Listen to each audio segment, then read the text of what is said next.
সরকার বিএনপির পক্ষে কাজ করছে এটা ঠিক না, তবে আমরা সরকারকে সহযোগিতা করছি এটা সত্য। সরকারটা সরকারের মতো কাজ করছে, তবে আমরা চাচ্ছিলাম যে অতি দ্রুত জনগণের ক্ষমতা জনগণের কাছে ফিরিয়ে দেওয়া দরকার, দ্রুত একটা ইলেকশন দরকার। কারণ তরুণ ভোটাররা দীর্ঘদিন ভোট দিতে পারে নাই, আর অনির্বাচিত সরকার একটা দেশকে যখন লিড দেয় তখন নানা সমস্যা তৈরি হয়। তাই একটা নির্বাচিত সরকার যত দ্রুত আসার পথে দেশের জন্য ভালো। তো এখন কিছু সংস্কার হতে তারা করতে চাচ্ছে, তো ঠিক আছে, আমরা সংস্কারের দিক ধ্যান হই। যত দ্রুত সংস্কারগুলো শেষ করে একটা নির্বাচন দেওয়া যায়, কারণ মানুষ আসলে তাদের সরকার দেখতে চায়।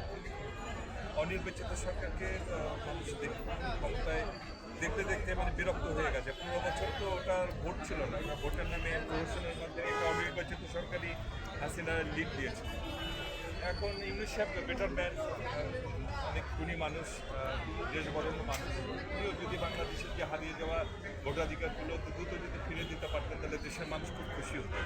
এবং আমরাও সেই আশায় বসে আছি যে উনি আমাদের হারিয়ে যাওয়া গণতন্ত্র, আমাদের হারিয়ে যাওয়া সকল অধিকার ওগুলো উনি ফিরিয়ে দেবেন এবং দেশকে সাবলীলভাবে নির্বাচিত সরকারের মাধ্যমে এগিয়ে যেতে বড় একটা ভূমিকা রাখবেন। আমরা সেই আশায় বসে আছি, আশা করছি যে ইউনুস সাহেব আমাদের সেই আশাকে দুরাশায় পরিণত করবেন না। যে কথাটি উনি রেখেছেন, দ্রুত উনি নির্বাচন ব্যবস্থা করে দিয়ে দেশে জনগণের ক্ষমতা জনগণের কাছে ফিরিয়ে দিবেন সে আশায় আমরা বসে আছি। দেশের মানুষ ভোট দিতে চায়, যে আগে উৎসব মুখর পরিবেশে ভোট হতো, ভোট ছিল একটা উৎসবের মতো, মানুষ ভোটের আগে মিছিল মিটিং করতো, প্রচার করতো, সেগুলো তো ভোটার নাই।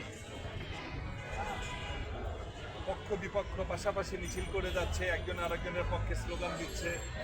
সেই ভোট বাংলাদেশে 15-16 বছর ধরে হারিয়ে গেছে।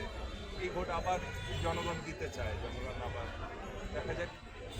আমরাও জনগণের সেই অধিকার ফিরিয়ে দেওয়ার লড়াইয়ে আছি, সরকারকে সহযোগিতা করছি, সরকারও আমাদের আশা করছি যে অতি দ্রুত জনগণের সেই অধিকারগুলো ফিরিয়ে দেবেন। থ্যাংক ইউ ভাইয়া, থ্যাংক ইউ ভেরি মাচ।